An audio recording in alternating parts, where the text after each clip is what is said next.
आइए।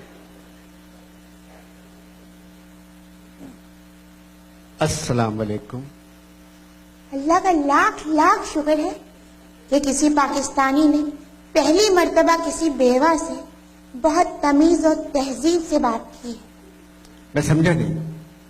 देखिए, अगर किसी पाकिस्तानी को ये पता चल जाए ना कि ये खातून बेवा है, तो बस सलाम करने से पहले पूछते हैं, शाम को क्या कर रही हो?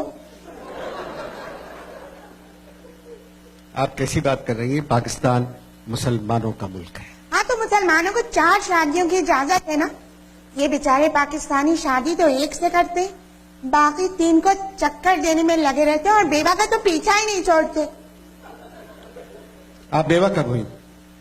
भाई, बेवा ऑटोमेटिक तो नहीं होते। मेरे मियाँ मर गए, मैं बेवा हो गई। हालांकि इसमें ऑटो का बड़ा दखल था। आपके बेवा होने में ऑटो का दखल? वो कैसे? जी देखिए, मेरे मियाँ ना एक दिन गाड़ी के नीचे लेटे हुए गाड़ी ठीक कर रहे थे। मैं बराबर में खड़ी हुई थी, तो उन्होंने वहीं से कहा, बेगम जरा जैक घुमा के गाड़ी ऊपर कर दो। मुझसे गलती हो गई, मैंने जैक उल्टा घुमा दिया और फिर एक आवाज आई, ज़ादी। खाली ज़ादी, ये क्या आवाज थी? पहला लफ्ज मैं ठीक तरह सुन नहीं सकी थी। यही मरहूम के आखिरी अल्फाज थे।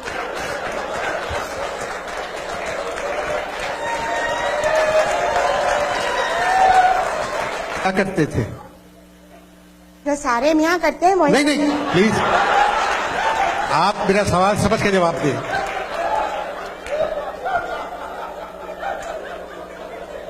मुलाजिमत क्या करते थे? मरते मर गए, मगर मरहूम ने ये नहीं बताया कि क्या करते थे। अब आप क्या करती हैं? मैं अपने कमरे का दरवाजा खोल के सोती हूँ।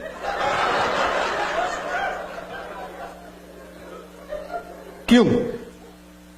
देखिए, मरहूम जब तक जिंदा थे ना, कभी दरवाजा खोल के नहीं सोए, कि उनकी वालिदा माजदा जो थी वो नाबीना थी और बगैर किसी काम के हमारे कमरे में आ जाती थी, पलंग से लग के बैठती थी और हर थोड़ी देर के बाद पूछती थी, बेटे क्या कर रहे हो, बताना जरा।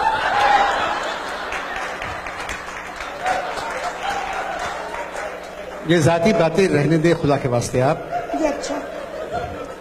मैं पूछ रहा हूँ, अब आप क्या करती हैं? एक अकेली औरत बेवा पाकिस्तान में क्या कर सकती है? बच्चे हैं? नहीं। जब भी मरहूम से कहा, देखिए हमारे यहाँ ना एक आध बच्चा होना चाहिए, तो हमेशा इकबाल का मिसरा पढ़ देते थे, पैवस्ता रहे शजर से उम्मीद में बहार रख। अब पता नहीं शजर खुद को कहते थे या मुझको कहते थे।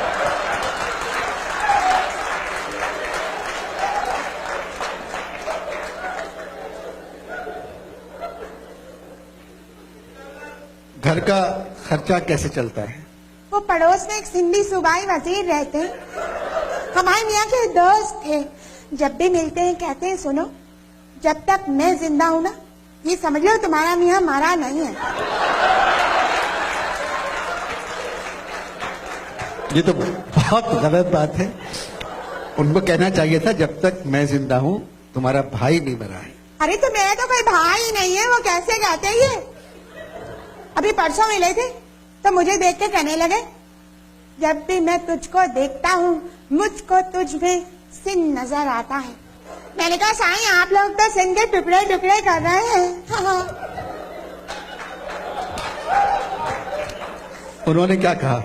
उन्होंने कहा, देखो बाबा, तुम सिर्फ फिगर हो, पॉलिटिकल फिगर नहीं हो, ऐसी बातें मत किया करो। ये सारी बातें आपकी सास को मालूम है? नहीं है, अम्मा को तो उन्होंने, साईं ने पहले ही इलाज के लिए दादू भिजवा दिया है। दादू में कौन सा डॉक्टर है? साईं ने मना किया था कि डॉक्टर का नाम ना पूछे, क्योंकि उनको भी नहीं मालूम। आपसे मिलकर खुशी हुई। आप अपना कार्ड देंगे?